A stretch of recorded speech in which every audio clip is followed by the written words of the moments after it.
Dude. But guys, well, honestly, I do appreciate you guys coming on. This is gonna be a very entertaining one for me, just because like I'm hungry, I'm thirsty, I'm gonna just drink and eat food, and you guys are like literally gonna entertain me. So like I'm excited for this, and I appreciate you guys coming on. And yeah, I'm down to just jump right in if you guys are about it. Yeah, let's do it. And you guys both just a second ago while I was like prepping shit, you guys were like, yeah, like I have really bad social anxiety, like this. You guys don't strike me as people to have anxiety, because I've known a little bit about who you are. We've definitely like met a few times like over the course of the past like couple years.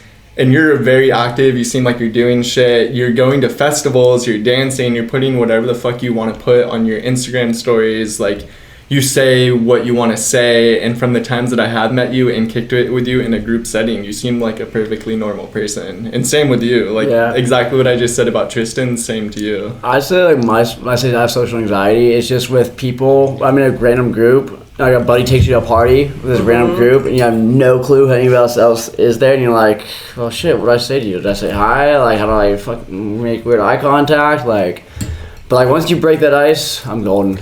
Yeah, and we ran with the same crowd, so you always saw me, like, in my element. You never necessarily saw me out of my element. So in that sense, like, I always felt very comfortable in those settings. So, yeah. Are you guys able to go like grocery shopping and go to Target and get shit? Actually, I struggle with it. I make my little brother run errands with me. But no, I feel he's bored, so he needs to get out of the house anyways. I feel you on that one, and it's not necessarily like me having social anxiety going to these stores. It's like I just see the outside world and how like everybody operates and shit, and I'm like, fuck, this is like a drag, like going here and just like dealing with like society. Yeah, you know what I mean? And maybe not so much like the social aspect about it, but like it's a whole fucking thing. You know what I mean? It's like it's just just talking about it's making me. But yeah, I like to bring a buddy along when I do run errands. Really, that's weird. I feel the exact opposite. I love, like, when I go shopping, grocery shopping, go to the store, I want to be by myself. Like, I feel like if I go with my girlfriend, for example, we go shopping, I'm just like, okay, I want to get my shit and get out of here. You kind of want to, like, lollygag and do your thing. And, like, same thing when I go with friends, I'm like, okay, I just want to get in and out. I don't want to be waiting for your ass to be like, oh, I forgot this, or I forgot that. That's weird. Well, I mean, that's different for me. I guess I get, like, I have ADHD, so I get super overwhelmed, but I have an Adderall prescription. So when I take my Adderall prescription, I have tunnel vision. I can get what I need and get out, but otherwise I'm just overwhelmed by, like, everything and everyone. So, yeah, that's not my element. And I was homeschooled for the last 2 years of my high school. Ooh. So that definitely made things worse for that aspect of my mental health. What made you go homeschooled? Wait, are you from here? Are you from SLO County? I'm not. Okay. I'm from Florida, actually. You're from Florida? Shut the front door. Yeah, I moved here my sophomore year. Yeah, like I had a couple months left and I finished it off at Morro Bay 7 years ago. High school? Exactly. I was there for like 3 months. What year did you like graduate?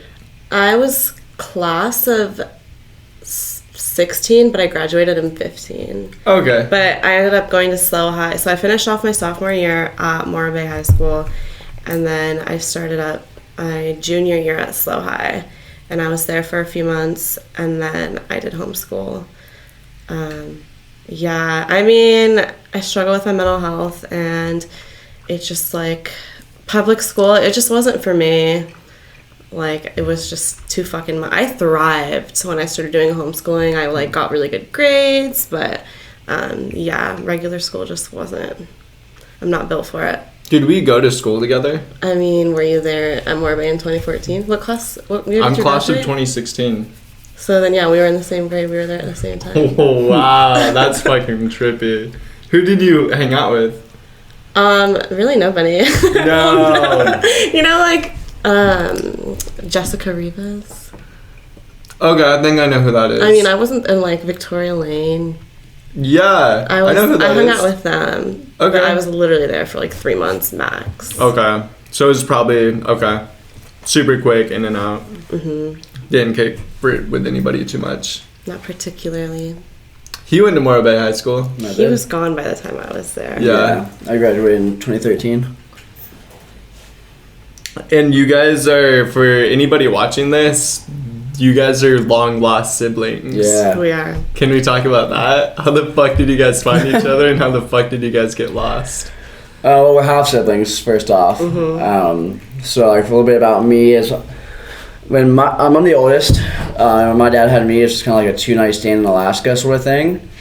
So, like, he wasn't ever really around too much. So then I did end up moving in with him in 2010. We moved out here to California, and then we kind of stayed out here in California. Long story, very long story. I ended up moving back to Pennsylvania, then back out to California. I didn't know that. Yeah. I don't know. I literally don't know anything about how you got to California. So when I moved out here because I just didn't want to be in Pennsylvania anymore, and like my whole situation there. So I moved in with Tom back when he was like stable. Did you know him? We re-met. He came back into my life once when I was 12 or 13. That was when he kind of came back into my life, and then we actually kind of formed like a relationship and a friendship. And then when I turned 16, like I said, he was pretty stable at the time. And my home life in Pennsylvania wasn't very stable. So I'm like, fuck it, I'm gonna go live with my dad. So that's what we did. We ended up moving out here, moving out to Lori's house. And then halfway through my junior year, is when things started to kind of break down for him for the first time. I got to a point where like I just didn't feel safe, like it just wasn't a good situation. So we moved back to Pennsylvania, and then him and Lori ended up breaking up and getting divorced and everything. And then because I was 18, I moved back here to California, finished up at Morro Bay High, just kind of couch surfed, couch shop my way through. And then he got in back to like somewhat stable again. And like we started kind of reforming a relationship again. And then that's kind of like about a year or two after that, it's like when he had moved you guys out here. And then... I didn't know any of this. Really? Yeah. So yeah, we started reconnecting after my graduation or whatever. Again, like he'd gone crazy for the first time, and then he kind of got more stable and whatnot. I was like kind of doing his thing. Got really big into surfing, which was helping him a lot. And then he moved you guys out here, and then obviously like you saw at that point, like him starting to kind of like decline and everything, and like however long after. So he wasn't really in your life growing up? No. So I think when I grew up, I think I maybe saw him, I want to say 3 or 4 times. Twice was when I went out there to New Mexico to see him and Grandpa. And then he came out once or twice to come visit me in Pennsylvania. And that was essentially it. Until you were 12? Until I was about 12, yeah. And that's when you moved here? Yeah, so no, it was about 12 when he like kind of re-entered my life again. Got it. And like he said, like he's like gotten sober, he's like clean and everything, he's stable. And then like we formed a connection and relationship. We went to Alaska together a couple times, visited him a couple times in Alabama, then New Mexico. And then when I was 16 is when I moved in with him. Got it. Yeah. Wow, I literally did not know any of that. Yeah. At all. Yeah. It sounds like you've been all over the United States. Oh yeah, everywhere. Damn. Pennsylvania, New Mexico, Alabama, here. So same dad, different mom. Yeah. My story is actually kind of similar. I didn't know my dad at all growing up. I saw him like... Because we met when we were younger. Yeah. There's photos of it, but I don't remember that. Yeah, we were like real little though. Like I literally don't remember that at all. So I think from like after I was 2, I think I saw my dad twice. Mm-hmm. And then he just wasn't in my life at all. And then when I was 15, things between my mom and I and like my home life was very toxic. We're fine now. She's great now, but we're great now. But things got toxic, and me being the brat that I was, like, because out of curiosity, I had found my dad on Facebook. So I knew how to get in contact with him. I was like, well, I'm gonna message my dad and see if I can go live with my dad. And I was bluffing. And she called my bluff and was like, okay, do it. And so at that point, I'm like, fuck it. And so I reached out to him, and then him and my mom got back in contact after all of those years, decided that they were still in love, and then 3 months later, I moved here. Mm-hmm. Literally, she's like... So your mom came with you? Yes, and my little brothers. That's funny. So it kind of backfired. I mean, I'm happy that I'm here. Yeah. But I mean, I did not want to leave Florida. I was like... Mm-hmm. I mean, what 15-year-old wants to... and it was mid-school year too, so... Yeah. My mom was like, in 3 months, moving to California. And I did. Now I'm here. And then on Instagram... You were saying some shit about how you reached out to David and how you wanted to, like, specifically talk about some, like, crazy events that happened? Or did I misread that? No. I mean, I just didn't know what we were going to get into, and... I'm down to go deep right now. Did you want to brush over the whole thing? Not particularly. Okay, let's cut that out just because I don't want to throw her under the bus either. Okay. But essentially, there was, like, when she had moved out here, she became good friends with my and got in trouble for basically buying and selling coke. And me not being close with Trystan at the time, I kind of just, like, threw her under the bus. I'm like, you messed up my girlfriend, you were a bad influence on her, all this. Like, then we disconnected completely. Mm-hmm. Like, me and her... I guess you can keep that in there. I don't know. You already said cut it out. Yeah. Yeah, no, it's literally up to you guys. But then, like, so we kind of just disconnected from that, and then getting more serious with this girl. I guess, if anything, like, just beep her name out. Okay. Easy. Yeah. Yeah. And then just getting more serious with this girl, I kind of realized, like, I literally just threw my sister under the bus. Because, again, like, we didn't have any kind of connection. I had never done coke a day in my life. Yeah. Just for the... We had no connection, no relationship. And so, like, when my girlfriend got in trouble, I needed somebody to blame. I needed a scapegoat. And Trystan was the easy scapegoat. You blamed Trystan? Yeah, exactly. Like, oh, my girlfriend would never do that. Why would she do that? And it was clearly 100% her. And, like, yeah. And you knew this? I didn't know this until, like, later on. I kind of figured it out because, like, my girlfriend at the time got into more trouble for similar stuff when Trystan wasn't around. So it's like... Did Trystan say fuck you to you? Like, okay, explain how the scapegoat situation happens. Like, was it in person? Were you in person when this happens? Well, when everything went down and she got busted, I was there with her. So you knew? Well, I knew in that moment. Oh, okay. So she went to go pick up something, and I had never messed with this something, and so she was like, do you want to come with me? And I was like, sure, like, fuck it, and so I did. And then we got pulled over, and she got caught up, and the stuff was, like, in her wallet, like, with her ID, so... and they ended up taking her in to juvenile, and I went home.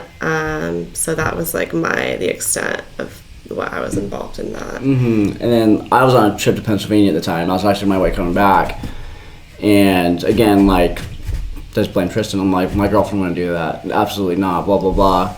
So then we kind of cut off communication for a little bit there. And then things with my dad got really bad. His mental health just deteriorated like no other. So then I cut him out of my life completely. I haven't spoken to him since 2015, however long ago that was.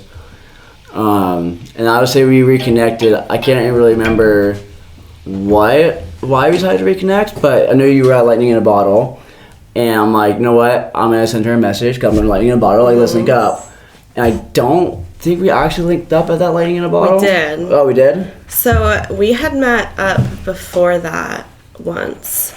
Oh, we got a burrito. In Los Osos, yes. I can't remember how long ago that was. Yeah. And you just, like, pretty much apologized for everything. Mm-hmm. Opened up some more about some of the deeper reasons why you felt some type of way towards me and my family. So, I mean, we talked it out. That was when we talked it out. Mm-hmm. And then, like, no bad blood. And then we did end up meeting up at that Lightning in a Bottle, but it was very briefly. Yeah. And when everybody was Yeah. very under the influence. Yeah. So it was a bit chaotic. Yeah. And then, yeah, since then we've gotten together Yeah. a handful of we times. linked up a handful of times, like just dinners and stuff and stuff like this. So.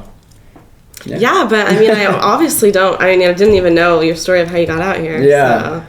Yeah. So me coming out here was weird. It was fun though. I want to change the world. Mm-hmm. Yeah, I feel the same way. So, so why did you just get in this person's car, start driving, get busted? Well, because she was my friend, and So you guys were homies. yeah. Yeah. Was she putting the blame on you to the police? No, I think maybe I told you the To extent David. of what happened. That's Okay. all the information that I have. I mean, we were friends. I think we were gonna do something that night, like throw a party or go to a party. And she said, "Hey, I'm gonna go pick up. Like, do you want to come with me?" And I remember, like, it was just because she gave me the option to say yes or no. Mm-hmm. I mean, so obviously I knew what was going on. I said, "Sure." I got in the car. I'm not like, I can't. That's on me. That's not on anybody else. So yeah, and then we got pulled over, and the cop immediately asked to search the car. At the time, I didn't realize it. Well, and the big thing was too, she didn't have her driver's license. She didn't have her license. Damn. Yeah. But looking back at it, he knew what they were, who had to have been staking out that house, because there was no reason why right off the bat he's going to ask to search the car. Yeah. He didn't ask to breathalyze or anything. He asked, she had her license. I thought that she had her license also. So that was news to me. But Yeah. he asked us to get out of the car, and then he goes, "I'm going to go search the vehicle, okay?" And, you know, we didn't know our rights. So he wasn't like, "Do I have your permission or can I?" He just said, "I'm going to do this, okay?" And she was like, "Okay." And then he did. And then they found the stuff. Yeah. So, Again, I'm on the other side of the country at this point. There's literally Yeah. nothing I can do about it. and because my dad was in the middle, I think that they couldn't get a hold of her parents. They but- got a hold of her parents eventually. By that point, she was already in juvie. Yeah, so my dad's a veteran, and so he pulled up, and like he had his military ID, so he was like, you know, "We can release her into your custody, Captain." So I mean, definitely, I think my dad's like standing helped me out, and my mom at the time was like, take her to jail. And Are you my dad was serious? like, yeah, Fuck but you. we're cool now. So. No, but yeah, because truthfully, I hadn't messed with that at that point. My mom didn't believe that. And then, yeah, the cop was like, I mean, the stuff was in the other girl's wallet, in her, you know, tucked away in her wallet with her ID. So she might not, I said, yeah, she might really had, didn't know that it was there. So, yeah, then I went home. She went to juvenile, and then the next day I did not want to go to school, which is fair. And I refused. I was like, I'm not going to school. And then my dad comes up and he's like, "There's someone on the phone that wants to speak with you." And I answer the phone, and it's the fucking principal from Morro Bay High, I think his name was Shinoa. He was like filling in for the principal. So at that many, time. dude, during that time period, we He had wore a like 3. hat. He was cool as hell. He was so sweet. But he was like, he's like, "Hey, like, why don't you come in? You can come into my office. We can have a nice chat." He's like, "If you don't, we're gonna send the truancy police out there, and a cop will have to escort you to school." Damn. And so I'm like, "Fuck, okay." So then, Your heart's pounding. no, literally, because they weren't bluffing. So, so I got in the car, and then we went to school, and all the staff knew because I walked in, and they were all like, they weren't like judgmental, but they were all like, you know, like, oh. So, then he like, honestly, super thankful for like the experience of him calling me in there with my mom and my dad, because that was like the closest thing we've had to like a therapy session. And like I told like it was like I got some stuff out because I mean we just talked about like literally all my trauma that I had endured before my dad was in my life, and like I remember I was like, where the fuck were you, we were like I was like shouting at him, like we got a lot out.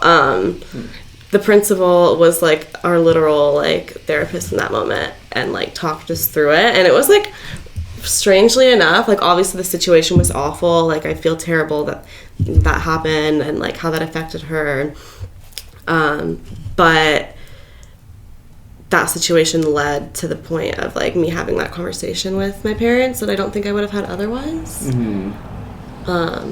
So yeah, that's how that all went down. Yeah. Dude, you guys hear a saw outside? It's like nighttime. What the fuck? Do you guys mind if something? Am I allowed to smoke next to you guys? Yeah. In this jacket? You don't care? I don't care. Thank you for asking. Yeah. Though. No, of course. Okay, so the principal got something that the principal was not expecting.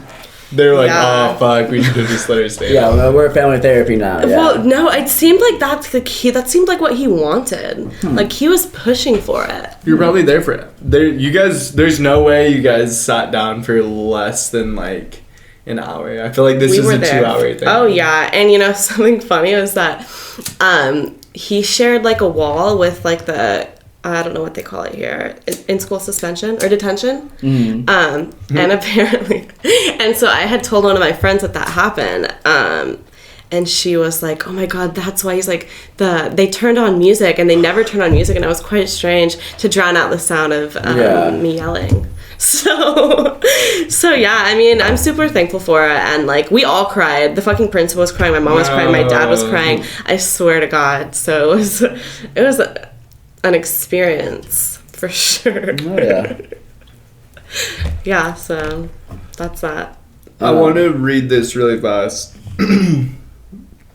Just so I know like the right thing to bring up. But when I was in your DMs, one of the things you said was, "So David Jones is my brother, and I gave him a heads up that I may be opening up about the trauma of our father being incarcerated, and he's interested in joining us if that's cool. We're honestly long lost siblings and didn't know him till I was 15, and we both have pretty crazy life experiences, LOL."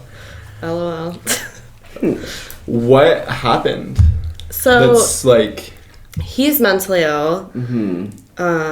So he is a veteran, and in Desert Storm, he was in a helicopter crash. Jeez. I think there was 4 of them in the helicopter. 2 of them died. Him and another guy lived, but he suffered a traumatic brain injury. So it caused damage to his frontal cortex, and so it like... He's not diagnosed schizophrenic, but I mean it's delusions. Like 100%. It's the only way that I can describe it as like schizophrenia. It's like psychotic psychosis. He's just mentally ill. Kept getting himself in trouble for being mentally ill. I don't know if David wants to. I have more to say, but I'll let David. So like I'll hop in a little bit before you got out here to California, because obviously I moved in with him first. And like I said, when I moved in with him, he was stable. There was a more stable situation than my home life in Pennsylvania. And then when we moved out here, he started smoking a lot, like smoking a lot of weed. I'm like, okay, like whatever, that's cool. And I think the big thing is that he got bored, because he had this weird idea of us like building a boat from scratch. Like we started building this boat from scratch in our garage. He's also bipolar. Yeah. Before all of that. Yeah. So again, he's smoking a lot. I mean, the first time I got high was with him. Like he got me high for the first time. I'm like, okay, cool. It's like such a cool California dad, whatever. And then I was like, okay, wow, he's smoking a lot. Like he's high from the time he wakes up to the time he goes to bed, and he's bored. It's like he's trying to. I'm good. I'm good as well. He's like, so like, I think with his brain just being so unoccupied and with smoking a lot, he started getting really paranoid. At one point, he created some kind of business or whatever, and then like some business deal didn't go through. And he's like, "Oh, it's the Chinese government. Like they don't want us to have this or this and that." I'm like, I don't know how like legit any of this is. And then it just got to the point where he was like, accusing like I'm trying to think, like accusing like of cheating, like let's blink that name out too. Accusing his wife of cheating on him, accusing me of stealing from him, and when it was like the exact opposite, like there's times I caught him stealing from me. He's like, oh, like I'm not like your mom though, like I'm gonna pay you back. I'm like, that's not the point. And then what got really scary was when he's like started thinking that he like the second coming of Jesus. Like he really thought that he was Jesus, like he's Jesus' brother. And like he was like demanding that I go out there to the Navajo Nation with him to sell pot. I'm like, I don't want to be a part of that. I'm good. I'm plane back to Pennsylvania. I'm dipping, and I just never came back. And so he, that summer, I guess just went crazy. Like real PTSD crazy. He a restraining order got filed through my stepmom, and he like rammed down our gate to the property that we lived at, barricaded himself inside the house when the cops came for him and everything, and it was just a really sad situation to see overall. Eventually, somehow he got let out of jail. Then he got busted trying to sell, they never confirmed it, but he was trying to sell some kind of drugs to the Navajo Nation, and the Navajo police pulled him over. And then he was in jail for a little bit at that time. I moved back, and I guess he had moved back too, around like June 2013. Again, like I told him I didn't want anything to do with him, blah, blah, blah. But you moved back to California? Yeah, I moved back to California that January. What made you come back here? Well, one, I just loved California. I just fell in love with it. I fell in love with the coast. The mindset is totally different than it is kind of back in Pennsylvania. I love everybody in Pennsylvania, but it's just more conservative. Mm-hmm. And I just really knew that California was for me. Like I said, I fell in love with surfing and just fell in love with the coast. And I want to go to college out here, so I'm like, okay, cool. If I move back, I can establish residency and not pay out of state tuition. So then I moved back here, and like I said, I was couch hopping, couch surfing for a little bit. Were you going to Morro Bay High? Yeah. I went to Morro Bay High. Graduated from Morro Bay High School. And after that, like, I'm like, you know what? Like, he is my dad. I should kind of try to reconnect with him. So then we reconnected late that summer. And then we started getting kind of closer, and he picked up surfing. Summer of what? 2013. Got it. So we started getting closer again. He became more stable. Like I said, he was focusing on surfing. He was like kind of having his life in order. Not saying any of these crazy things, not smoking all the time. But he seemed pretty stable for the most part. Was he on his medication at that point? Got it. So yeah, he was on his medication at that point. And then I just, again, started like seeing like this slow decline. I kind of tried to help him here and there. You guys moved out and whatnot. And then I really don't know what happened, like the big decline, but I saw it happening again. I'm just like, you know what? I just don't want to be part of this. I don't want this guy in my life. He went to some kind of veterans like rehab center in Ventura, and he was there for like a month or two, right? It was a while. Yeah, he was there for a while. And I'm like, you know what? Like, I'm just gonna kind of check on him and see how he is, because I'm getting ready to move to Monterey at that time. And like I could just like see the craziness in his eyes, and, like the way that he was just kind of talking about things and his perspective on the world. I'm like, I just don't want this in my life. And so now I haven't talked to him since. I didn't know that. I didn't know the Navajo. I know that we're Navajo, Mm-hmm. but I didn't know that he. Yeah, he was heading out there. I think that's when he may have had the Corvette at that time. I'm not sure. Does he know anybody out there? Well, like he said he was out there visiting Grandpa. Because I know that we have Navajo in our so we have ancestry.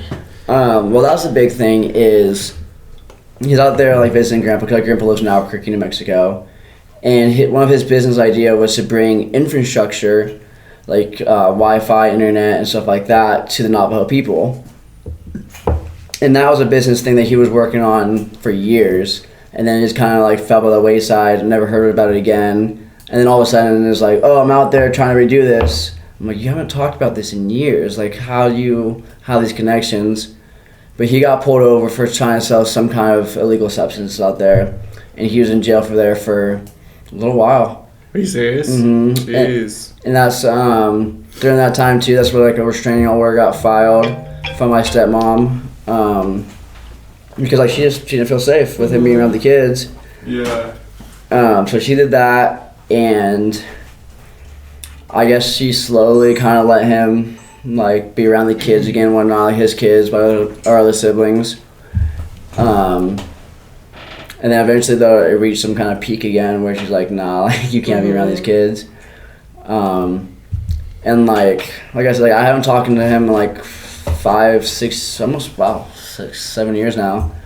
And I'm glad because, like I've seen, like, this stuff, like the kind of harassment that he's done to you.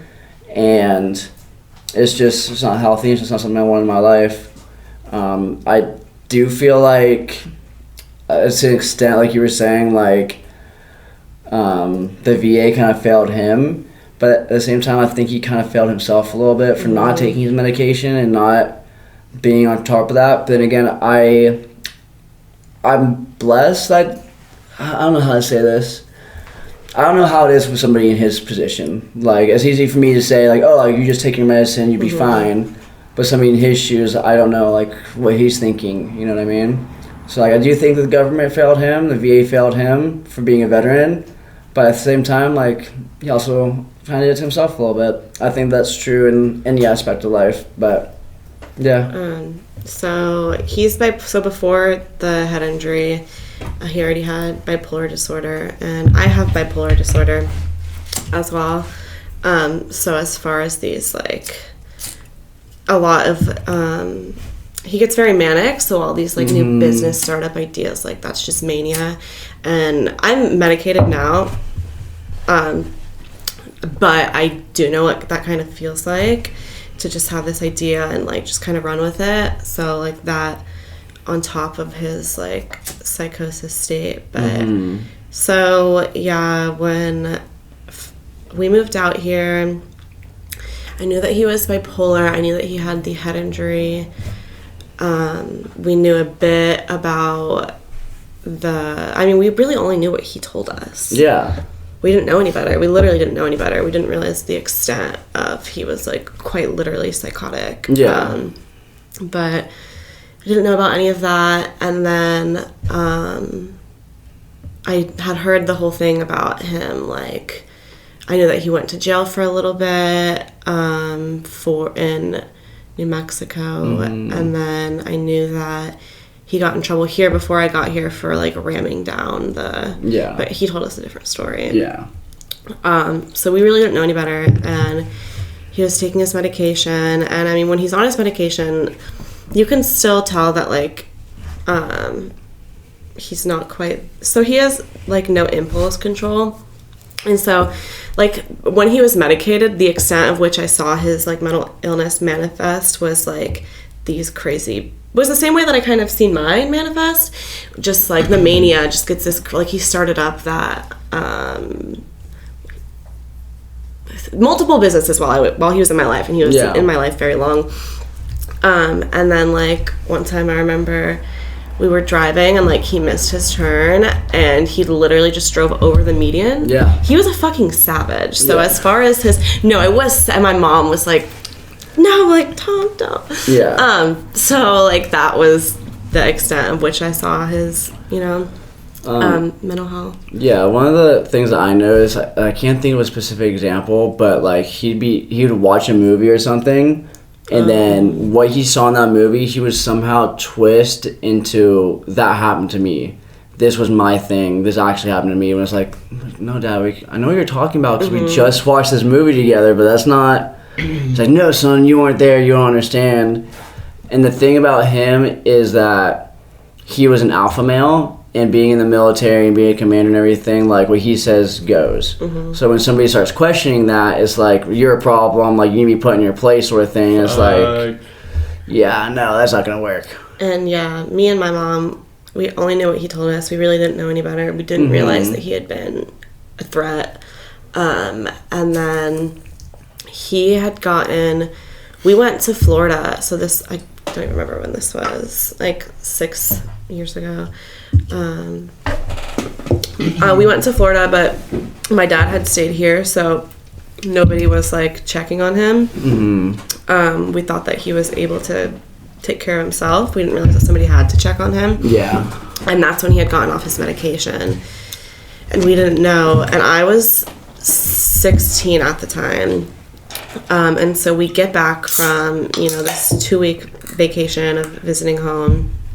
And he's like, I think while we were gone, he bought a camper, like to attach to a truck. And he's like, oh, I planned a road trip for us. You know, we're going to go and we're going to take this road trip, like along, you know, throughout the country. And I had at this point, I was already graduated high school.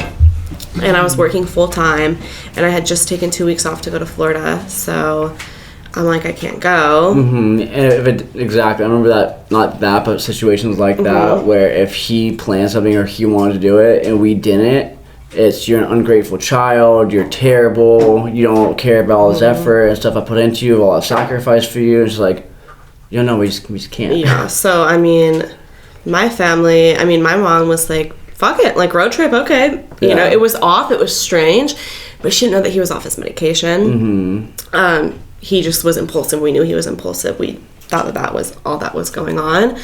And so they left me home, and like I said, I was fully graduated at this point. I was fairly independent. Mm-hmm. But it was still a big deal for me to be left home alone. So my mom was like calling and checking on me every single day. It was, you know, I'm going to call you twice a day. And so she had been, and then I hadn't heard from her in a few days.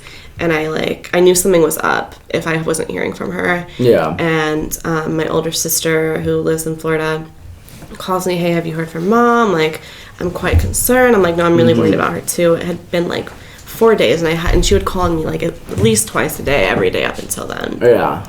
So it's definitely a red flag. And then apparently, like, when they were on the road trip is when he like lost his fucking mind. She realized that he had gotten off of his medication. He had in Utah, he kept talking about some Bible stuff, that God spoke to him and God said that the world was going to come to an end and that he needs to go and be at this place. And so it got scary when he referenced the Bible story. I can't remember which one. I want to Sodom and Gomorrah or something like that. But in that story, he kills the 2 sons. Yeah. And my mom had my 2 brothers. Terrifying. Yeah. So at that point, my mom was like, I have to get my kids the hell out of here. So he drove the camper. Oh, and this traumatized all of them. But he drove the camper, so it's a truck with a camper on top of it, into like, my mom said that like no car should have been there, period, let alone a camper. And once he started referencing the Bible story about, you know, my mom was like, is he gonna try to kill my son? So she took off the camper shell, took my brothers, and like drove them back, and she was like, you can come with us, but like I have, you know, and he didn't want to, he refused. So he stayed there, and my mom drove my brothers back to California from Utah. She was hoping that there was like somebody could do something from him, some kind of outreach, but they couldn't. And so my mom dropped my brothers off, and then immediately, she didn't even come home, she just drove straight back to Utah to pick him up.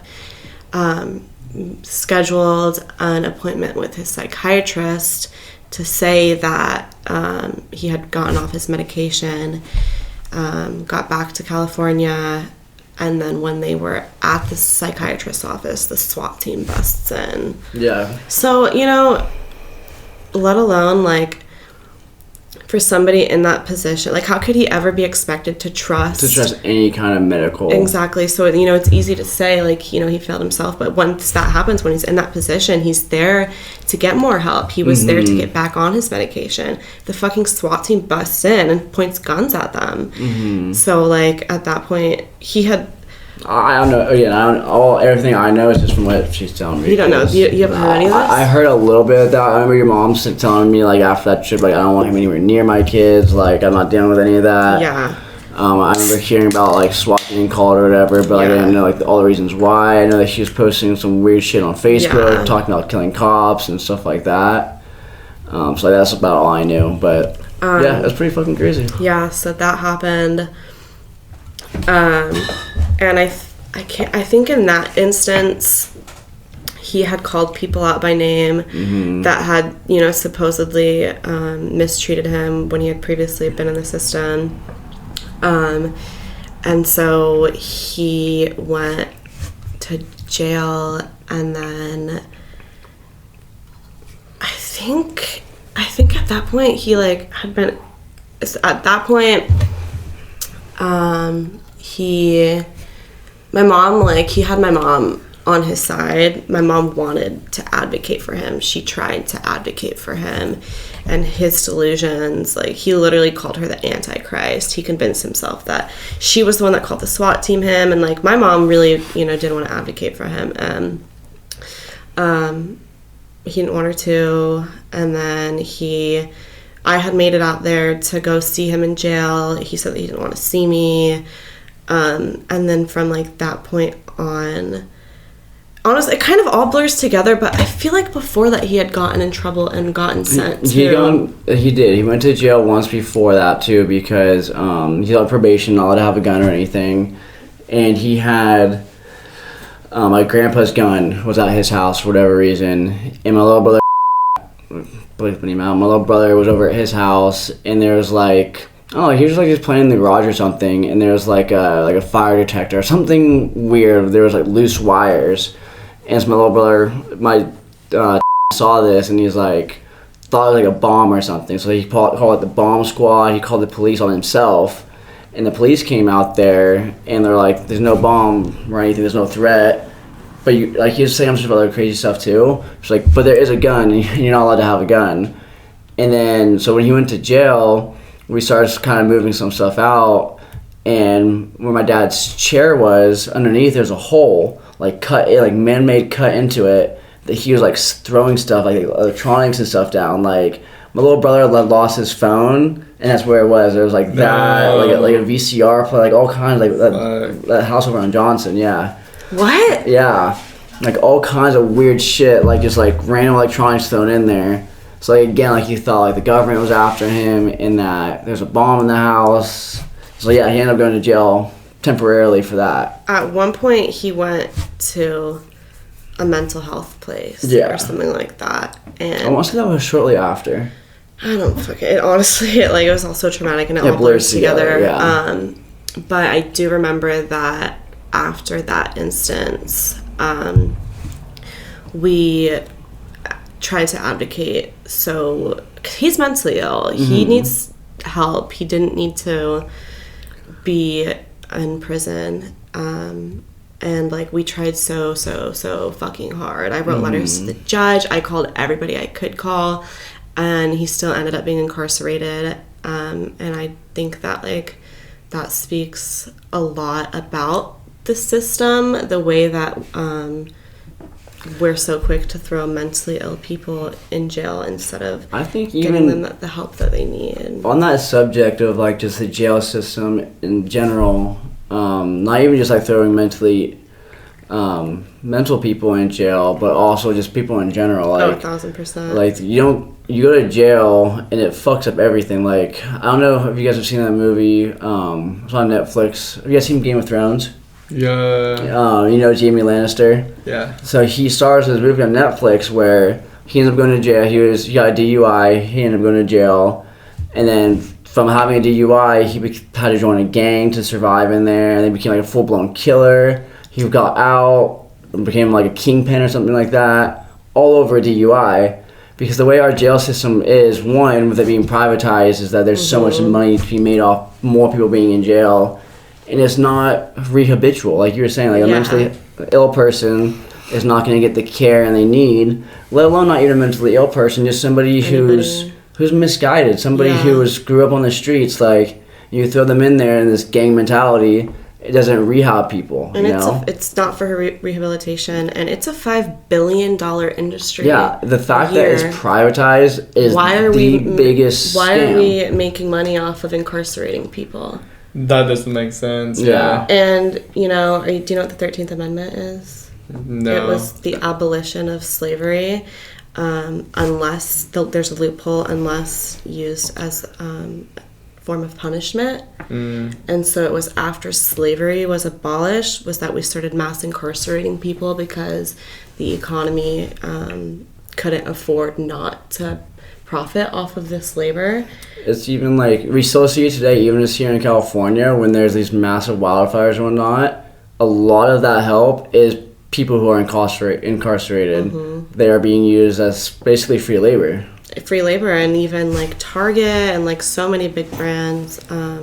As far as, you know, the 13th Amendment, there's a really good documentary on Netflix called 13. I recommend everybody should watch it. It's about the prison system and all of that. But what gets me the most is obviously, like, I'll get into like my moving on from my dad here in a moment, but someone who served our country, someone who got mentally ill serving our country, is not getting the help that they need. So what does that say that in my opinion, people that we should be holding the highest regards aren't getting the help they need? How about Joe Blow, who has no affiliation? Like, what kind of help are they going to get?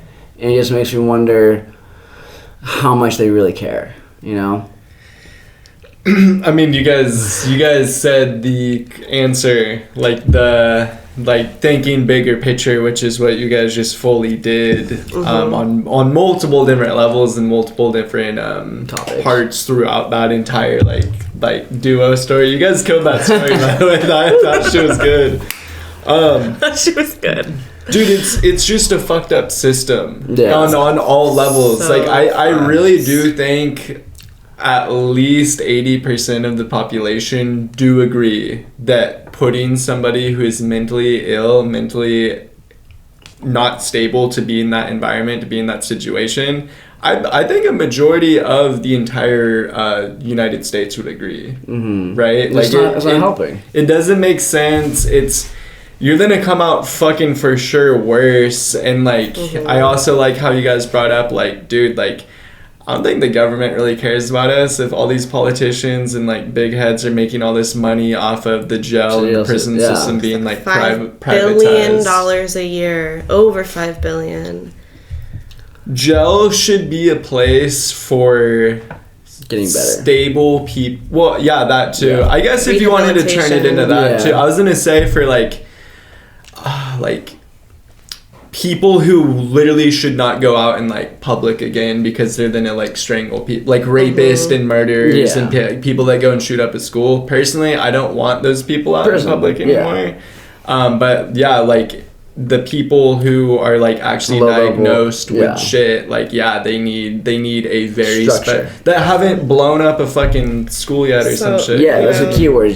Because if they can get the help they need, exactly. It doesn't lead to that. The system in question, the system that we were talking about, is the same system that was literally founded after slavery was abolished. This is like the system that we're speaking about. It was literally founded in that. So like, personally, I think abolition is the only option. I don't have all the answers. I wish that I did, but I do know that the system founded and what it was, like, it can't be reformed. I think that we need to put money, but obviously I don't think that people, rapists and murderers, should be out on the streets. Don't get me wrong. I'm not saying it should just be a free-for-all, but I am saying the system that we have in place right now is fixed, isn't it? And I think it's like we need to defund and we need to put this money elsewhere, like, because so many of the the United States makes up for 5% of the world's population, yet we make up for 25% of the people incarcerated in the entire world. That's wild. Which is so crazy to think about.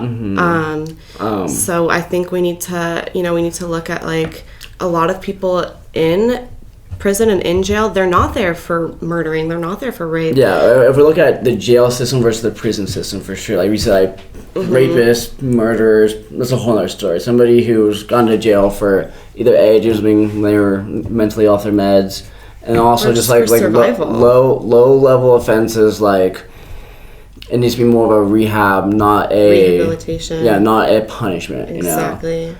On a side note, though, like, something that I kind of wanted to address before, like, we get all too much in is something that I found, like, growing up, like, without a dad, like, having a fucked up dad. And people are always like, oh, like, are you okay? Like, blah, blah, blah. And something that's really helped me move on from all that is meditation and kind of realizing that I'm, like, this is the reason why I haven't talked to him in 5 years. And people are like, oh, well, don't you feel guilty? Like, don't you help your dad? Like, no, because I realized that is too much of a negative impact in my life. Boundaries. And to have that boundaries where even if it is your own father, having that boundary and realizing how heavy that burden is on your shoulders, it's not worth it to your peace of mind. It's not worth it to your health. You're number one. Everybody Exactly. else is 2, 3, and 4. And to kind of piggyback off of that, after that shit happened, I mean, my dad wasn't in my life. Yeah, let's... Is there a stogie by chance? No, that was it. That was it. No, I'm sorry, bro. My dad wasn't in my life at all until I was 15, and then he was only around for a year. Yeah. And in that year, I felt a lot of resentment for him not being there growing up, so I didn't appreciate it. And then after that happened, like, I still wanted to have a relationship with him, so he ended up getting in and out, whatever. And then there was a point, so I hadn't heard from him in a couple of years. And then he reached out to me. This is actually a pretty funny story. He reached out to me and was like, so he was facing a federal charge. We were trying to advocate for him to be sent into a mental health, facility. That didn't end up working out. He got sentenced to parole or like house arrest or some shit like that. And he like skipped out and like never checked in, pretty much just fled. And then I didn't hear from him at all. The police came to my house every single fucking day for months. Months, knocking on the door, banging on the door. They would come during the day, so yeah, my mom was never there. It was always when the fuck I was there, and they would just bang on the door till somebody would answer, so I wouldn't just leave them hanging, Yeah. And I would never let them in because I don't want to let them in, first of all. Yeah. Second of all, I mean, I smoked weed and I just didn't. Yeah. So they just thought that he was like hiding out in the house for a while, and then they eventually stopped showing up. And then I didn't hear from him for like 2 years, and then I get a message from him on Facebook.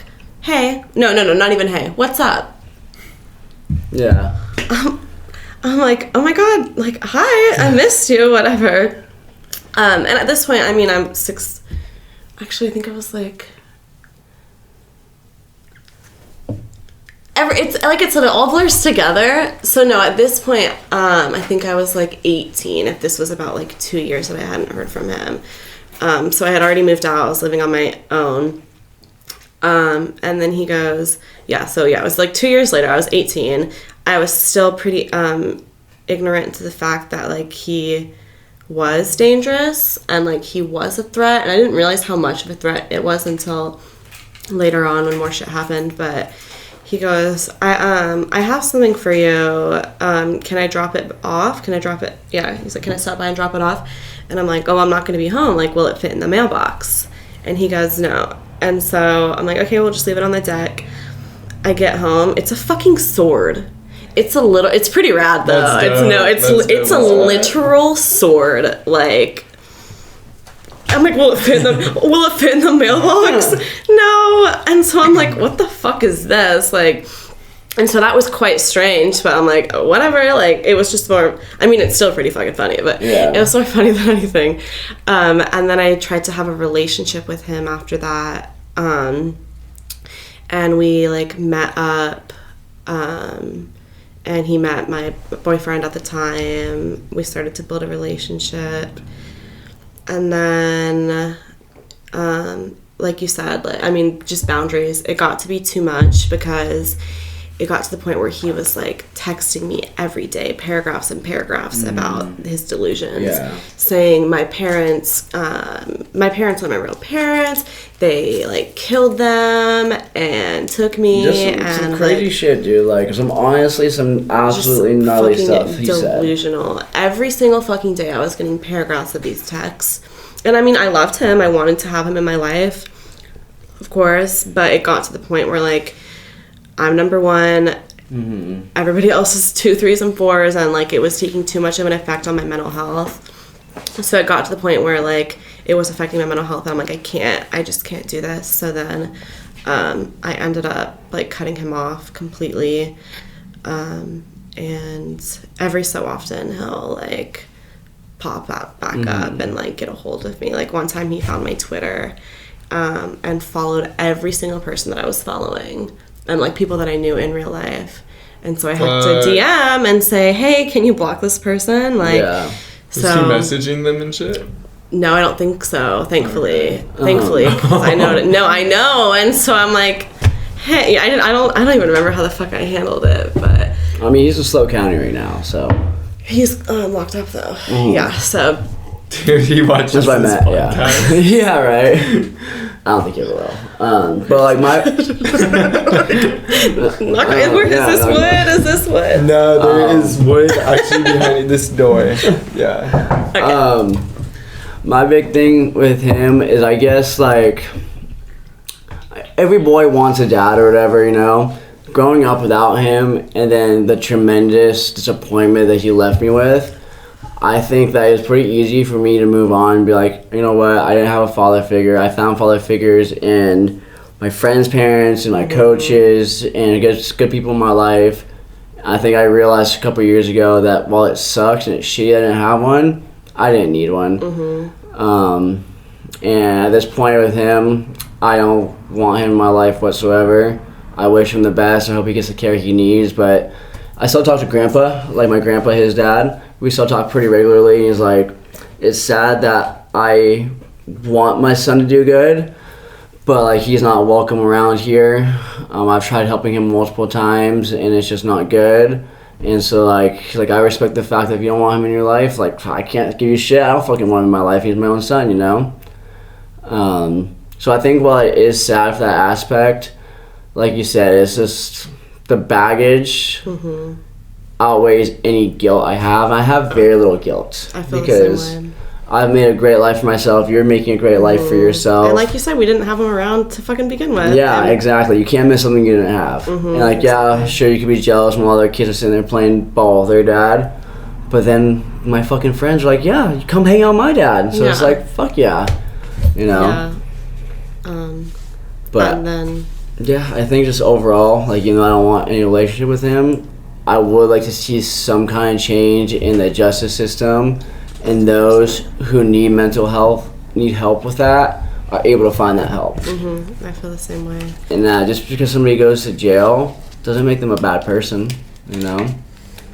I want to see him eat, just not at my table. Yeah. He just, in the most recent couple of years, he's just put me through shit, there's no coming back from that. The stuff that you went through, there's no coming back from that. The stuff that I went through with him more recently, there's no coming back from that. I have no interest in any contacts with him now or in the future for my own mental health. But I mean, of course I want to see him do well. But again, what I think is nice though, and I'll cheers to this, is that we're making great fucking lives for ourselves. Period. We're doing good things. That's at the end of the day, that's what matters. You know, like spreading love and joy, that's all I want to do. Dude, and that's the thing, like, nobody did anything wrong. That's the thing. Like, in his world and in his mind and given the circumstances, he did nothing wrong. The thing is, you guys did nothing wrong either. Like, you guys are like, dude, like, in like what you were saying, you are number one at the end of the day, because if you aren't number one, how are you gonna help other people become their number one? You know what I mean? Like, me personally, when I'm like when I'm feeling like at my peak, like physically, mentally, like I can definitely like try and like fucking spread positivity. But if you're like number 4 or something, then you're gonna fucking start dragging other people down because you're like not on your shit. But like at the same time, the biggest fucking problem is, how do you help somebody like that or like fix somebody like that? You know what I mean? Like like there's really not an answer unless you guys are talking about a future thing to where you are actually able to like regrow brain, or like fix the neurons and the linkage by some sort of medication that we just don't have easy access to right now. Yeah. You know what I mean? And yeah, again, what you said about helping others. Your cup has to be full before you can pour into anybody else's cup. Yeah. Yeah, yeah. So I have to be my best me for me before I can be my best me for you. Yeah. And anything that doesn't push me towards my best self is just gonna hold me back. So it's kind of, I mean, it's unfortunate and it fucking sucks, but fuck it, you know, like it is what it is. Like we're on our grind, like we've made it this far, we're thriving, we're only gonna continue to thrive regardless of the bullshit. So I'll cheers again to that one. Yeah, I love it. So. And dude, that's the thing, like a lot of, and I say this all the time, but a lot of people forget, like life is not easy. Life is really fucking hard. And no matter what, if you're growing up in a mansion with hot tubs and massages every day, like your life will still be hard. Yeah. And there is a fuck ton of depressed people that live that lifestyle. Exactly. You know what I mean? Like life is a challenge for everybody. I have a tattoo that says existence is pain for that exact reason. Yeah, dude. Yeah, I think that's a great point to make, is that let's say that when he had us, he was perfectly healthy, retired from the military, started his own business, we're sitting there being multimillionaires, but he still has all these mental issues and that he can't help, and it still ends up damaging us. I think that life is exactly what you make it. Like, you can't change the outside things that go on, the circumstances that you're given, but how you react to things is who you are, is what your character is. If we said, fuck it, let's just become heroin addicts and piss away our life because we had a bad daddy, then that's your character, that's just who you are. But to be able to pull yourself up is what defines a person, I think. I think that's truly what defines whatever circumstance you're in. If you're set and well off and you choose to do that to help other people, that shows your character. If you're poor and you come from a shitty background and you decide that I'm not going to let that be my life and you pull yourself up, that defines your character. I think that's all just fucking wonderful, beautiful. We do what we can. Yeah. It's kind of crazy, like you have to do what you can, and if you aren't doing that, you're gonna notice your life starting to decline. You can't feel bad for yourself. Damn, no, life's a trip, honestly. Life really is. I will say to however many viewers you have, the biggest thing that's ever affected me in this life is, it sounds corny and cheesy and California hippie, but meditation. Truly spending 10, 15 minutes a day, just however you meditate, whether some people breathe, some people journal, some people pray, however it is, just to have that time to reflect and get out of your head, it makes a world of difference. So. And therapy has gotten me where I am. So. What do you mean by therapy? You mean like talking to people? Or like... I mean, literal, yeah. I mean, if not everybody has access to it, I know that to have access to it is a privilege, don't get me wrong. But, I mean, I have issues, obviously. I just talked about all of my issues, obviously. And I am able to thrive, and I am able to really function personally because I have sat down with a mental health professional who has, like, you just gotta work through your fucking shit. And for us to be here and share this story, we have worked through our shit, you know, and personally how I got there is just mental health services. I think it's crazy that you and I both on the same side of the country, so somehow fucking made our way out here. We did. I know, and then literally. Reconnected, had a falling out and then reconnected because there's no, you know, I just think it's awesome. It's fucking wild. Yeah, they should, like, mental health services, that should be a thing that's just fucking, like, everywhere. If you want to go pull up to, like, a street corner and, like, you know, it'd be a good, like, a dope thing is professional people getting paid by the hour that understand borderline everything in terms of mental health, and you can, like, instead of like going on the laptop, going like signing into like your college account and like requesting an appointment or something, or like calling your doctor and like having to dial like 3 to schedule an appointment or something. I mean, you literally walk out your fucking front door and you walk like a block or two and you go see somebody, no appointment, first come first serve, and you just start talking to somebody. And there's like a few of these people, and keep in mind these are like professional, like they're not making $10 an hour.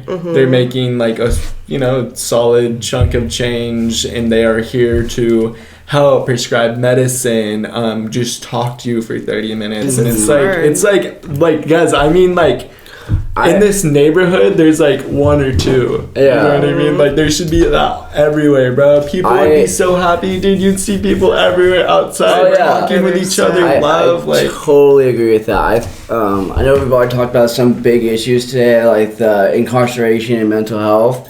I truly think that's something that would make that dream a reality, and just the world a better place in general, is free education. Because even like myself, like say I really want to do that. I'm like, you know what, later that inspires me. I want to be a mental health professional. Fuck though, I don't want to go back to college and have to take out student loans, do all that. If education was free, I feel like just in general, there'd be so much more happiness, like for things like that. There'd be less corruption in the government because there'd be more educated citizens. There would just be such a greater planet. And I guess the thing with why I'm really an advocate for free education is because what makes humans so divine and so amazing is our ability to learn and discuss and be educated, you know? And so, like, I feel like that alone should make it a right. That, like, because we're so unique in that aspect, that everybody should have that access to that kind of, those kind of resources. Yeah, knowledge is power. I agree. But yeah, it's definitely taking that step to get mental help, to schedule doctor's appointments, because the resources are very limited. Well, you literally jump through hoops. You do. And if you're fucking depressed, if you're fucking going through you don't want to do that shit. Exactly. It's hard enough to get your ass out of bed, let alone like... So yeah, I know that it is difficult, but... What I do love about what I've noticed in the past like 5-10 years is the stigma around mental health has been lessening. I remember like back, not even that long ago, like even like when I was just in middle school, and somebody like, oh, this person has bipolar, or this person's mentally ill, you're like, oh shit, like stay away from them, blah, blah, blah. And now it's getting to the point where it's like, we can have open conversations where someone's like, yeah, you know what, I live with bipolar, or I have depression. Like, it's a conversation we can have without people getting all weird. Yeah. I feel like the stigma, especially with like pro athletes kind of coming out and talking about it too, the stigma is just kind of washing away. With our generation. I have high hopes for our generation. This is why it's so important to have these conversations. Yeah. I have a lot of hope for our generation too. It's just the executing and the bureaucratic bullshit. And again, like I said, like I feel like free education would save all of our problems. Or like, okay, so saying free education, that definitely scares a good portion of people. And my whole thing is, okay, how about it's not like free? I don't think anything in life should necessarily be free, but instead of paying $2,000 to take a 4-credit class, how about it's like $150? Like accessible. Like, that's a better word. And if you don't have $100, $150, dude, go get a fucking job for the weekend. That comes in the first paycheck. Like, you know what I mean? Exactly. And again, accessible. When I talk about, because defunding shit like putting people in prison and the police who put people in prison, we could take those funds and we can put it into places, resources like helping people get a better education, like better mental health services. Something that actually kind of blew my mind is, because I remember having a conversation with somebody about like free healthcare, and like, well, no, like it should not necessarily be free, but it should be reasonable. And what they mean by that is like when you go to the ER and you have anything done, like what I'm trying to say is how much things cost for a hospital and how much the markup is.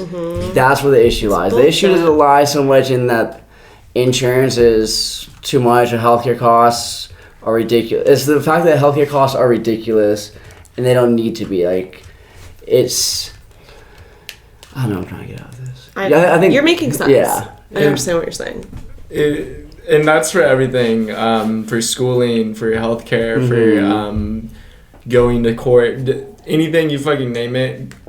They will do everything they can to keep the people down. Like we are the people right now. Like we can't make our own rules. We're not living in a giant compound fucking city. Like we don't have our own rules. We like have to follow these rules in front of us. Like we're working and trying to get education degrees and shit. Like that's the thing. Like they're gonna throw everything they can at us to make sure that we are never like it's hard to, it's the circle. It's hard to like get on top. Everything really that we're talking about, it's all connected. Intersectionality. It's an 8-headed beast. It's, you know, however many of all these different issues they're all connected. So we need to start with the marginalized, and then it'll start affecting the bigger picture. So. What caused me like the most anxiety, not most anxiety, but like the hardest like, mental health myself is that I care deeply about these bigger issues like free healthcare, the government corruption, all that shit. But then I also, when I meditate, it helps me take a step back and realize there's certain things I can't control. And so I need to control the things I can in my own life. My day-to-day, the people I interact with, the place I go for food, the things I do, the way I treat a person walking down the street, that's what I can control. And it's not worth my time and energy to get upset about something I see on social media. So that's why I try to cut out social media as much as I can. And I try to just, because if I feel like if everybody did that, if everybody just lived more in their own life and was caring more about the person next to them and the situation they're in the present moment versus something they have no control over, it would just make everything just a little bit better, you know? But the things that we do have control over is things like this. When we see an opportunity to speak, we speak on it. And, you know, what's the phrase? That's the saying. It's change will not be made until those who are not affected are as outraged as those who are. Yeah. So while it is important to, you know, put our mental health first and focus on the things that we can control, we have to evaluate what can we control. And we can control things like having these difficult conversations, the corporations we put our dollar to, you know, so yeah. Dude, okay, you gotta tell me about this doll. What was his or her name again? So, Titi. Titi. Pronouns are they, them. Gender, well, they're pretty gender fluid depending on the vibe that they're giving. No, I know that, I'm a nutcase, but this, they have a soul. I'm not like... Oh, this is real life shit right now. Yeah. Oh, fuck. Oh, shit. Everybody's gonna think I'm crazy. Oh, no, but yeah. No. Yeah. Oh my god. No, but they're very, very kind. They're very sweet. We have a very... You should see this doll at my mom's place.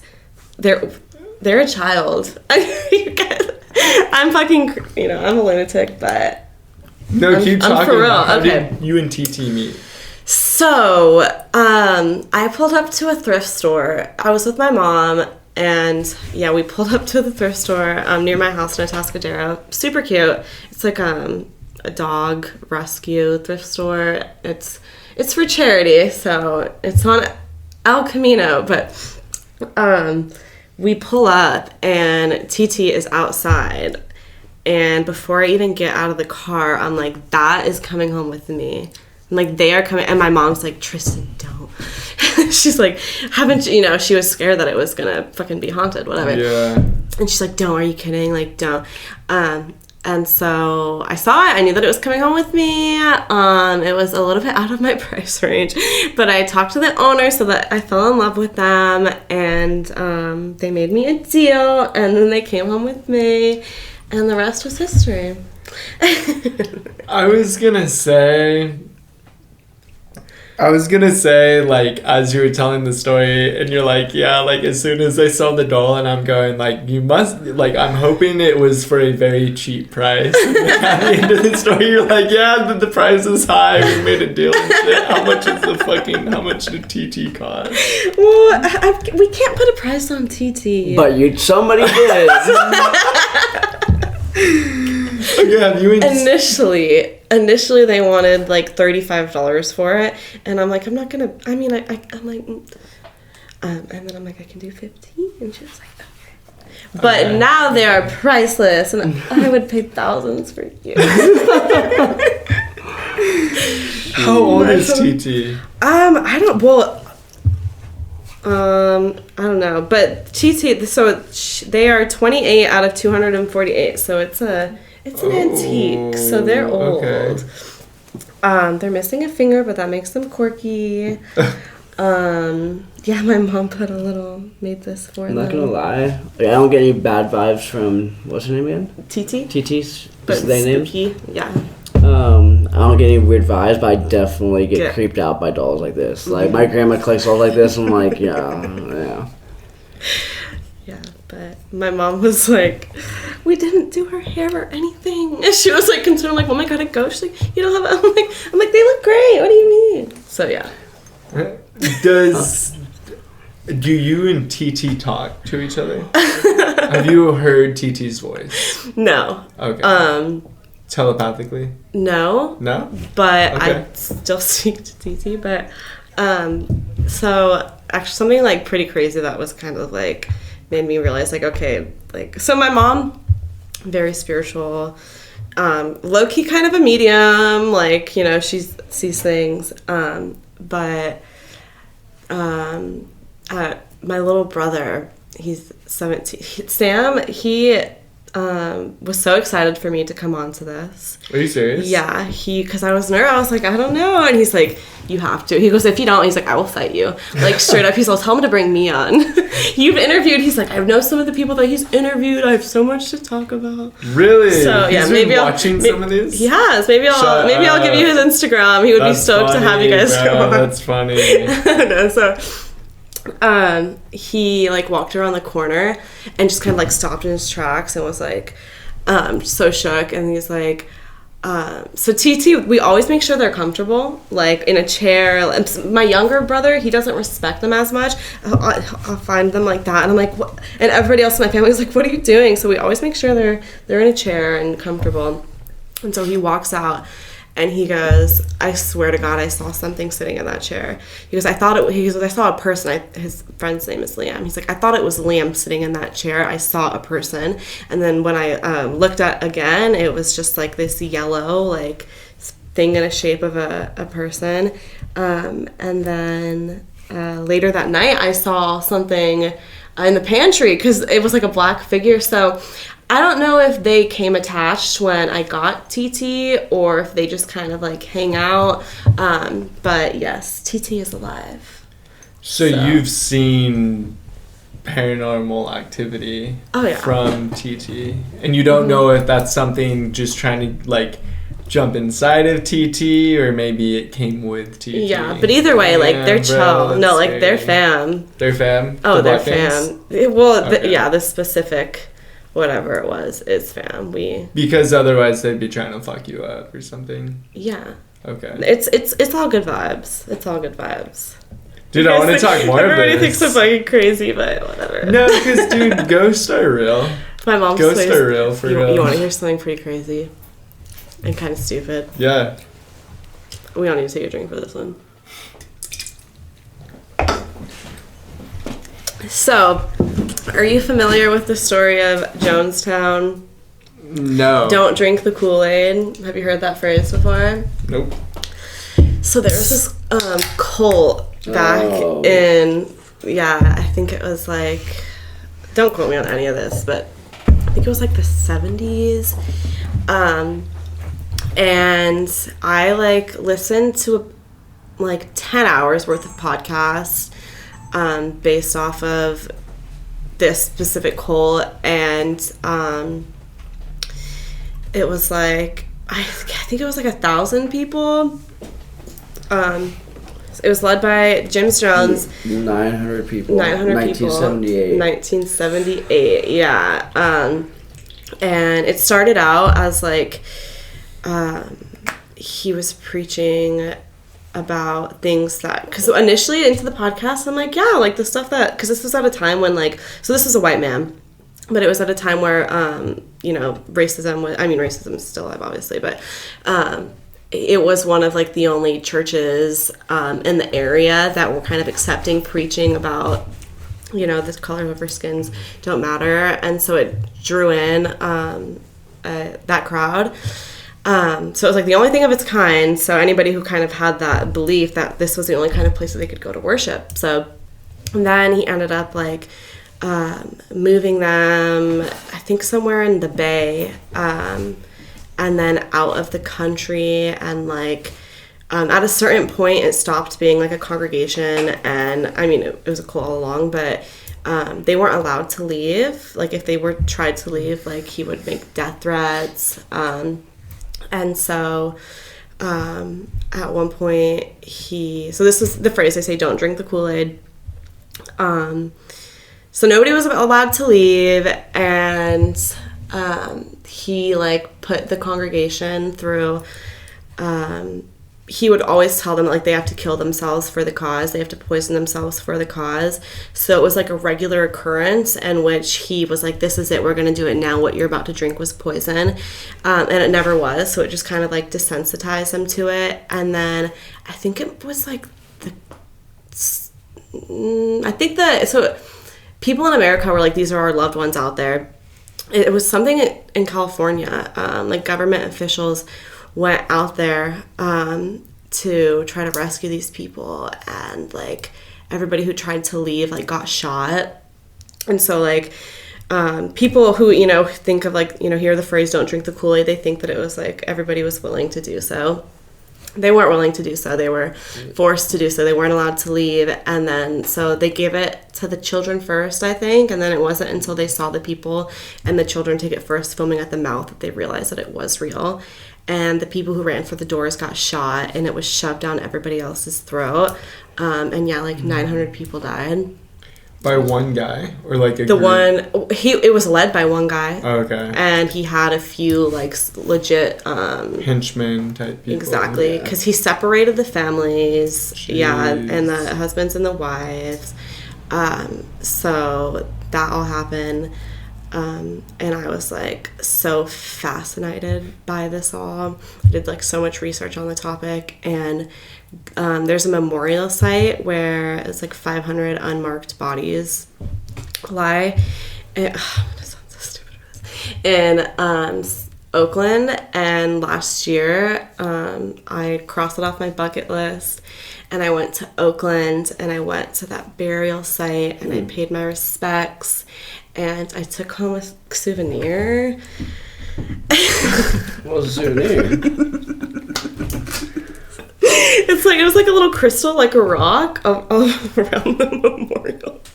And at the time, I'm like super stupid for this. And I brought that. Yeah, and it was at my mom's house, and then my mom's house is like a hot spot, and she. For spiritual beings. Yeah. Ghosts, my mom like did shrooms, and like some crazy fucking shit happened. And at this point my mom she knew that I did that, but she didn't know that those rocks were in her house still, because I had it with all of like my regular crystals, and then we did like this like full moon thing, and so I took them out and I placed them on like, and like, so yeah, somewhere like low key. And then it wasn't. So she told me the story about how she did the shrooms, and like the things that she saw, she wholeheartedly thinks that they were real. It was like, you know, during the come down or whatever, and I believe that they were real as well. And then a couple days later I go and I see my stones there, and I'm like, fuck, how am I gonna tell my mom that she was like interacted with these people from a massacre? Yeah. So then I told her. So maybe that's who's living in Titi here.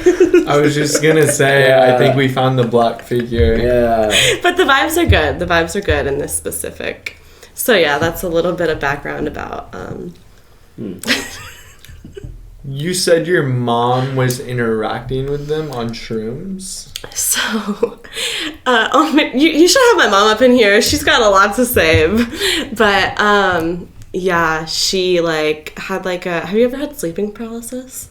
One time in my entire life. I've had it, too. But was it, like, did you see things? Was it Fuck sleepy? yeah, and if you want to finish, I have a good story. It's fucked. Okay, so...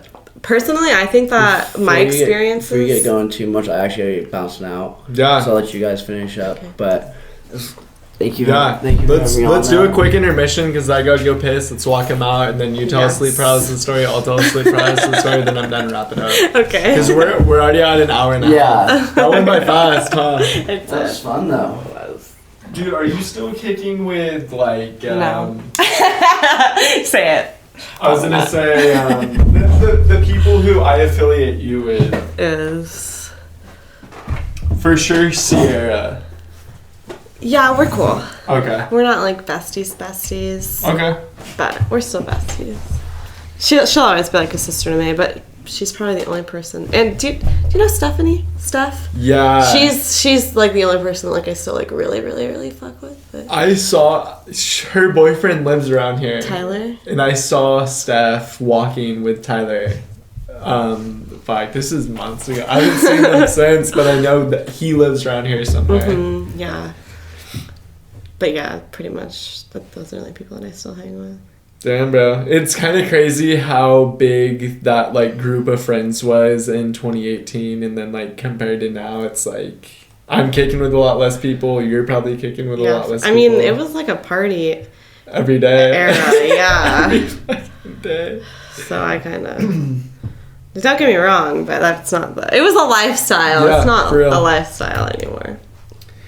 Dude, okay, you tell your sleep paralysis story. Well... Let me... or you were going to finish something. With my mom. Okay, yeah. So basically it was sleeping paralysis. She couldn't move. She saw, like, so many beings just, like, walking everywhere all over her room. Like, so many. She said that there was only a couple of that were, like, super, super dark energy. And then she, like, pretty much, like... shooed them away, thinks that maybe she sent them to the other side. She said that if she saw them again, she could recognize them. So if she sees them come back, then she'll know that that theory was lost. So yeah, that's my mom's thing of. And then so after she told me that is when I was like, well, I should probably tell her about... And then something crazy happened the other day. It wasn't Titi. Titi's a sweetheart, but we heard the door open and shut, my front door open and shut, and we thought it was one of my brothers, and he wasn't there. And then my mom said that she heard something like rummaging at the back of the house, and there was nobody there. She's like, they're getting bold. We gotta see. So that's that. But you can tell your sleeping paralysis story now. I don't have anything else to say. Did you say you had sleep paralysis? Yeah, I did. Let's hear about that. it. Yeah, oh my god. Yeah. Okay, so. Well, you're talking about fucking Titi having all this stuff attached. Is Titi a boy or girl? They're like pretty gender fluid. So I like how you say there. Well, yeah. Oh, like they are. They them. They are. That's the pronouns. Oh, okay. Yeah. Can they, them, is that singular or plural? It's singular if it's in regards to pronouns. So she, her, they, them. So TT literally does not have a pronoun. They, them are the pronouns. Did I say she? No, but you asked the pronouns. The for the pronouns are they, them. They, them, not he or she. It can be. They're pretty gender fluid. Wait, what's that mean? What the fuck's that mean? Let's just say any pronouns. Okay. So TT goes by he, him, her, hers. They, them. They, them. Okay. Alright, I fuck with that. What up, TT? Yeah, so Dude, I feel like you should bring TT a little closer. You want to be part of that? Oh my, I don't think TT has heard this story. You want to hear about my first paranormal experience? So, bedtime story. No, so when I lived in Florida, I would have sleeping paralysis on like a nightly basis, and like it was terrifying, and I wholeheartedly believe that it was like a dark spirit. But the worst time, the most like traumatic, is it was like laying on top of me, and like I felt its fucking like hands around my throat. So the thing for sleeping paralysis that they'll tell you if you look it up, it's just hallucinations. Like you can't move, your body's frozen, and you hallucinate. That's like the doctors, but they can't tell you why it happens. Like scientifically, what goes on that makes you do those things. But yeah, it was like a weight on my chest, and then I felt its like hands around my throat, and I would feel it like breathe on me. And like the scariest time was when I was like, it spoke to me. I was like trying to open my eyes, and like I couldn't because I was frozen. And so I was just I was just calling on Jesus. Like I'm like, you know, so in VeggieTales, I learned this song. It was like, God is bigger than the boogeyman. So like that's where my brain would try to go. Was to just and then I was like trying to open my eyes, and it was like, look at me. And then I like was able to open my eyes, and then it was like Slenderman looking ass. Like it was very scary. And then I developed insomnia, and it didn't actually stop until I moved. So that's my experience with sleeping paralysis. How often did you have sleep paralysis? At that point, it was like every night. No, you had to deal with this shit every fucking night. Fuck, and dude. My cousin worked for so everybody in like the apartment complex said that like it was haunted. Like my cousin worked there, and people would straight up move out. Like, are you serious? Yeah, because crazy shit would happen.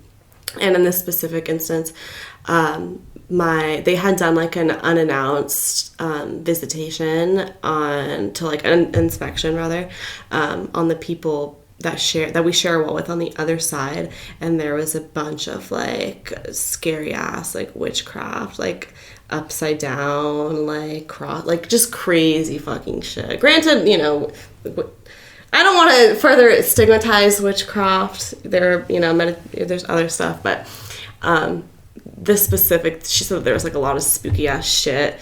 So I think that's kind of why, like, because once I moved, it stopped. So that's that. That's funny. Now, what's your experience with sleeping paralysis? Dude, I swear, one of the houses that I grew up in was... And dude, that's crazy. You deal with that shit every day. I think I only had it this one time. I'm pretty sure I only had it once, but I swear this house that I grew up in was... Somebody got, like, killed or raped in my fucking closet, because I shit you not... So I had the closet, you know, standard, like you slide the door open, there's two doors, like there's a closet. The thing is on, in like the corner, there was like another closet to where you can open another door and go deeper inside, and there's like a light switch and shit, and it's like hot as fuck in there. It's like a closet within a closet. Time and time again, I had countless nightmares of something, just a force being inside that deeper closet, and me always trying to like get it closed off and get it the fuck away from me. Finally, one day I had sleep paralysis where like whatever that shit was lurking inside there, or just like was around our house, it finally came, like it was out, and I could not fucking move, dude, and I heard shit running down my hallway, up and down, like the fastest, like jittery, like horror movie footsteps, and like running up and down the walls and shit. And I was just like it got to the point where like the sleep paralysis turned almost into like a lucid dream, and I was able to like summon like two friends, and like we were just like looking at the house from like from like the outside and shit, and everything was like in black and white, but the thing is, it felt so fucking real. That's the scary thing. And I just remember, the biggest detail I can remember is I was consciously trying to rock my body back and forth like this, and gain, because I kind of like slept towards like one side of my bed, like my bed, and I was trying to roll myself off and hit the ground so I would wake up. And like I swear I've never thought like that in a dream, or like felt my body doing it, and it was just trippy, dude. And I woke up and I was just shook for like the next 8 hours. Yeah, no, it's but fucking dude, crazy. something happened in that closet. Damn. There had to have been, you know what I mean? Like I had a ton of nightmares about that closet, and then one day, like, the sleep paralysis, like... When was this? Dude, I want to say I was, like, 13. Damn. 14, 13, something like that. But weird shit, trippy shit, and I do need to get to bed, so I'm down to end on that, if that's chill. Yeah, okay. Of course. Weird, bro. Yeah. All right, you guys heard it from David and Trystan and Titi. Fuck yeah, good shit. Anything you want to add? I guess let's just, we talked about a lot of serious topics tonight. Just whatever we can do to further educate ourselves on that. Like I said, the documentary 13 on Netflix covers a lot about the stuff about, the prison industrial complex and all of that. So that's all I have to add. Thank you so much for having us. Thank you for coming on. I was really, like, when I reached out to you, I was like, dude, there's no way, like, she's gonna come on the podcast. And then you were like, dude, like, I'm down. You know what I mean?